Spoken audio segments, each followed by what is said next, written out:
Hi everyone, my name is Ayushi, and today I'll just be telling you how to approach a joint session in a negotiation competition, how to identify interests, question the other side, come up with solutions, and just some general tips on how to make the best out of your competition.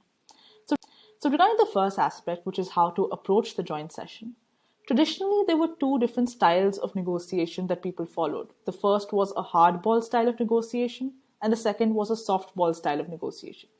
In the hardball style, people often had certain positions and they stuck to those positions, irrespective of anything the other side says, and they were basically unwilling to compromise at all. The other side is softball negotiation, where parties were overly friendly. They made a lot of concessions and compromises to save the relationship between the two. But the problem that arose was that negotiators who were hardball ended up getting, losing relationships with the other side, whereas negotiators who were softball ended up losing to negotiators who were hardball and ended up, compromising on a lot of their interests. So instead, there was a third style of negotiation that came up, which is interest based or principal negotiation. This is also called the Harvard style of negotiation.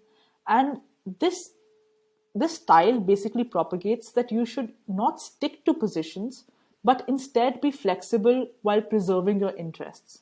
And just to give you an example of the difference between positions and interests, I'll just give you an example of something which is a very common example used in the ADR community, which is there was once a litigation and a long-standing dispute for a rare orange farm, and there was a juice manufacturing company and a medicine company, and they both wanted control over that rare orange farm.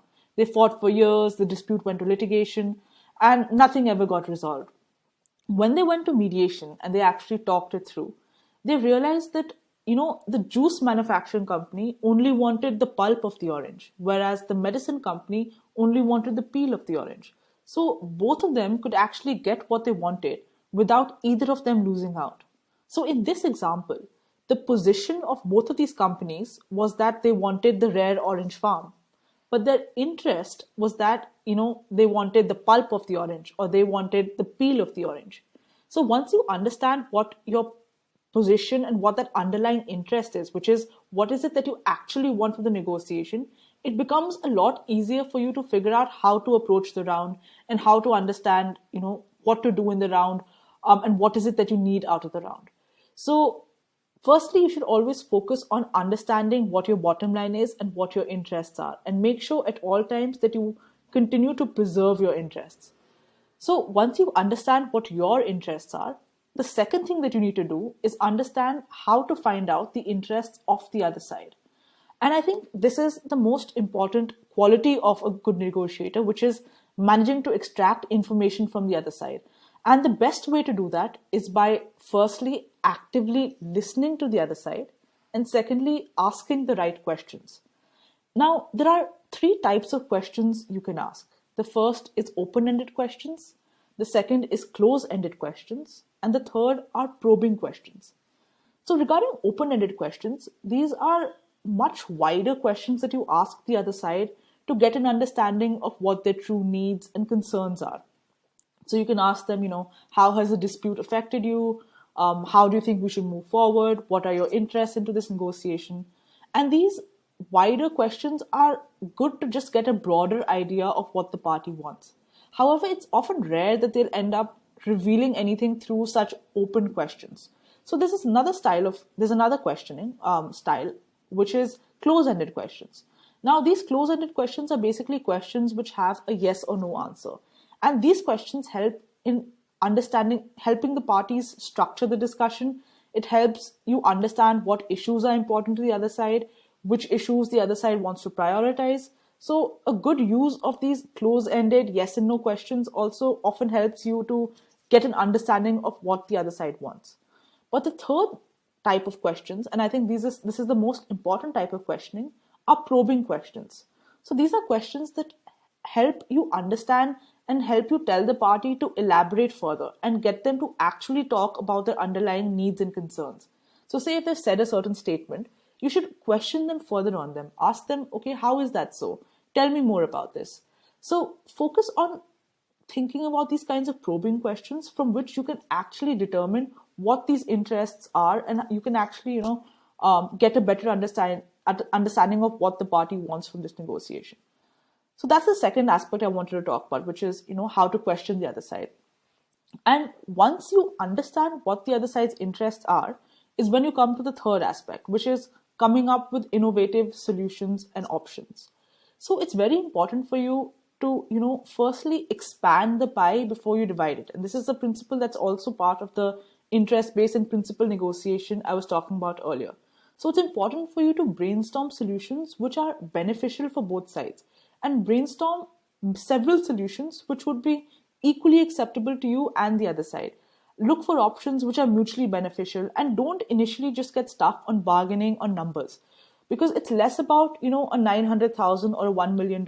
It's more about ensuring that your interests are preserved and you get additional benefits that you wouldn't have got from litigation. So try coming up and brainstorming with as many solutions as possible, and then take a step towards actually evaluating if those options are feasible, if those options are acceptable to both you and the other side.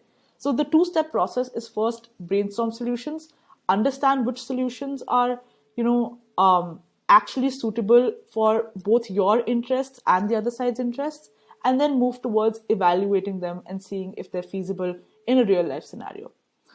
And I'll just give an example of it. So say, for example, there's a gymnast who's injured and she's suing the gym for, that injury and causing that injury. And she's asking for $1 million as compensation. Now, her position in this case is that she wants $1 million as compensation.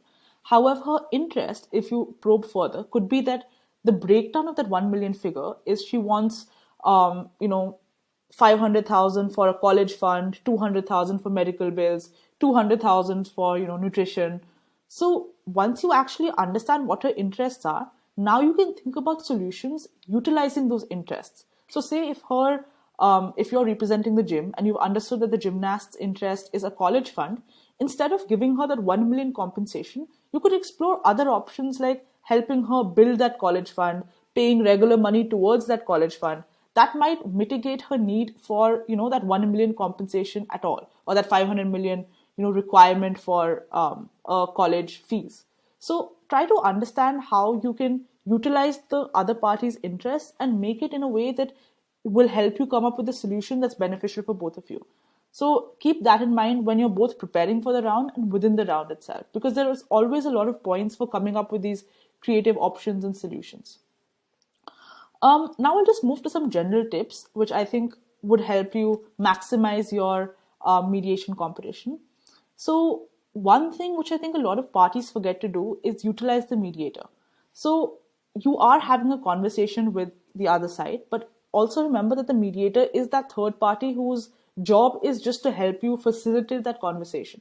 So, at some point during the session, if you think that the conversation has reached a deadlock or you're not making any progress, that's the time you can ask the mediator to step in and maybe hold a caucus or summarize something or reframe something. If you sometimes, instead of asking the other party questions, you can ask the mediator to ask them questions. So you should try utilizing the mediator as much as possible, because that will help you also, firstly, get the mediator involved in the conversation, and it will help you make use of the mediator, considering that their job is literally to help you. Another thing to keep in mind and to prepare from beforehand is your strategy for the session. So it's important for you to decide how you want to structure your discussion and get that in the way from the agenda setting itself. So make sure that you know which issues have priority for you, which parts of the agenda you want to discuss first, which parts are not as important to you when you're fine with coming later. So make sure you have that clear from the beginning itself, and you make sure you put it in the agenda when you're setting it, just to ensure that you have that upper hand when you're beginning the conversation. Another major mistake I think people make is that parties often and people often end up rushing towards the deal simply because they think, the mediation session is about to end. So we need to, reach a solution or reach a agreement as soon as possible. However, you need to understand that very often you reaching a solution will not make any difference to the marks that you're getting. You're being marked on how well you've negotiated that agreement.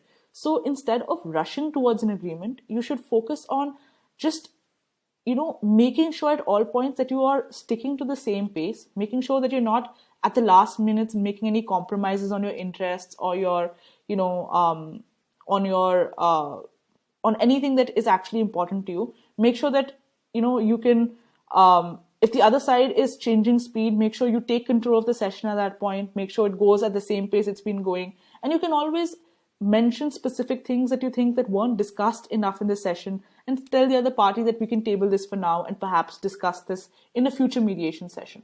So use that approach instead of rushing towards an agreement or solution in the last 5 to 10 minutes of the session.